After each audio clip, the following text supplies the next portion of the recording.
Hello aspirants and welcome again to Legacy IAS Academy. In this lecture, we will be discussing about the questioning that is happening with respect to Netanyahu's war strategy.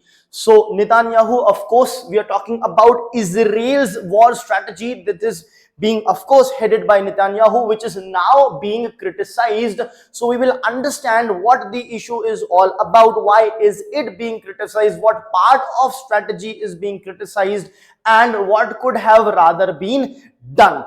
So let's get started with this news. What is the news all about? So Israel's Gaza strategy that is there, that is presently under fire. So Israel-Palestine conflict is a long drawn conflict that is going on since time immemorial. However, this further escalated in October 23. That is October 2023, when there was an attack by Hamas that was carried out, subsequent to which Israel then went all out over Gaza, declared complete war-like situation and started complete dismantling of the Gaza area. Now that is the strategy. We will also look in detail what are the parts of the strategy that Netanyahu has, and that particular strategy of Israel towards Gaza or the Gaza Strip is what is being put under fire now. Now, why is it being put under fire?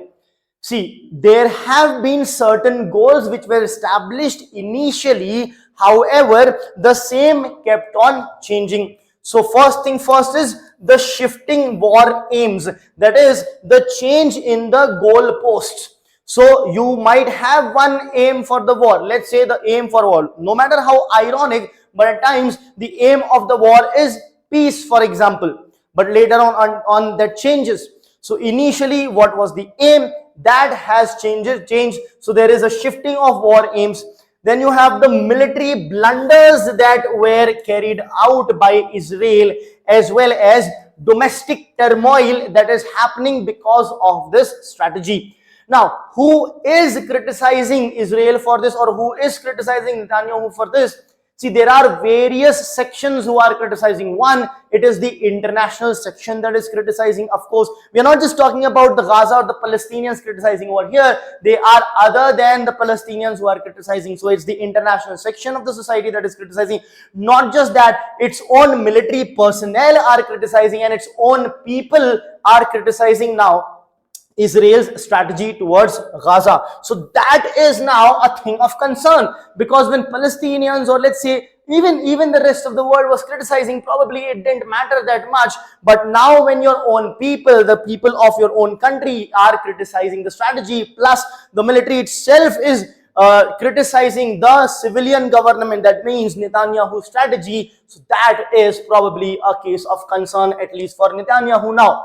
Now, let us have a look at the overview of this conflict that is going on. It is a historic thing. They are in conflict historically, but the main point over here is the post-October 2023 thing. So, Israel-Hamas war, the present war, reignited post-October 2023, that is, to be specific, 7th October 2023.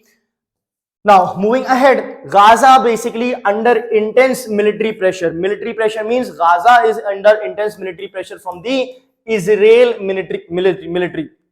Plus, West Bank, which is there now, it is witnessing unrest and settler violence. Now, what is this settler violence? See, when Gaza is being dismantled, it is being bombed, a lot of areas are being cleared, and people who were not previously there are now settling off over there. People from not from the present Gaza area is now also getting settled off. So these settlers are facing also issues, and also there are violence that is going on among them, is what the point is over here. Next, Netanyahu's stated objectives. So remember, we talked about the shifting aims of the war. So let us see how they shifted, what they were, what it became. So Netanyahu's stated objective, first of all, it was the total victory over Hamas. Total victory over Hamas. Now, what is Hamas? Hamas is basically a terrorist organization that is there. That was one objective, total victory over this particular organization, over Hamas. Second, the release of hostages. So Hamas had taken certain hostages also, Israeli hostages. So Netanyahu wanted to get these hostages released. Then prevent return of Hamas or Palestinian Authority in post-war Gaza. So these were the declared objectives. So if you look at the map over here, so this is the basically region which is completely in conflict. However, this particular area, Israel, is this all orange, light orange thing you can see is completely in the, let's say, the power of Israel. Now here is the West Bank and here is the small Gaza Strip. So here is where the Hamas is quite prevalent and here is where the attacks by Israeli military was being carried out. But then these was the stated objectives. However, with respect to the changes in the objective, first it was being said that there needs to be total victory over Hamas. So you would then probably attack Hamas and its outfits and its regions, its establishments. But what has happened? It has not been limited to this. There have been attacks in civilian areas as well. So much so that ceasefire was declared and people were supposed to leave the Gaza Strip, go and have a safe evacuation out of there and take residence in shelters, even though shelters were attacked. So there is a complete diversion from what the initial tactics or initial strategy was. Secondly, after doing this, there will be very less chance of getting the hostages released. So this second aim which was mentioned will also be going out of the window because of this indiscriminate attacks that were carried out. So what is the criticism? The criticism is that the war goals have shifted frequently as explained here. Also, no clear post-war vision for Gaza's administration. Once the war is over, once you probably have achieved what you want to, what are you going to do post-war? How are you going to administer? How are you going to rebuild? What is the vision over here? It's completely blank. Next, over-reliance on rhetoric. Rhetoric means basically here provoking the sentiments of the people, talking about opportunities, talking about victory without having any ground strategy. So everyone is here busy about the victory, the opportunity. You will not get a better opportunity to. Opportunity here is basically opportunity to claim the land that is there. So it is said that probably a better opportunity may not present itself in the near future. So there is an opportunity as a result of which indiscriminate attack is taking place without the understanding of what the ground strategy would be in the future or administrative strategy would be there. Now, this criticism is not limited to international organizations or other countries or famous personalities, but it is also coming from within. So if you look at it, former military leaders are also accusing Netanyahu of what? For sloganeering over strategy. Now see, what happens is the downside of a democracy wherein you have elected leader or elected government is that you need to please the majority.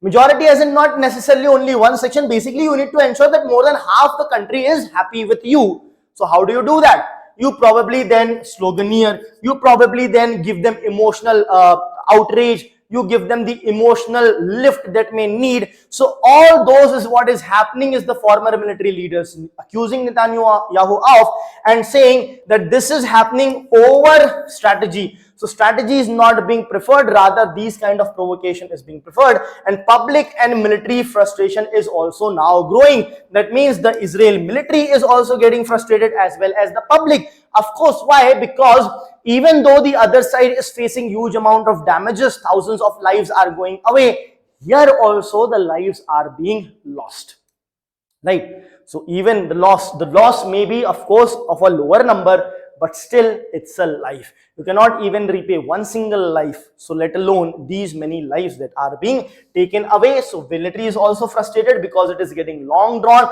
Secondly, the public is also frustrated because anyhow the military also comes from the public. They are there family, part of the family. So all this, when it gets long drawn, it happens. Similar situation, not similar, but the kind of frustration was there when US-Vietnam war had taken place.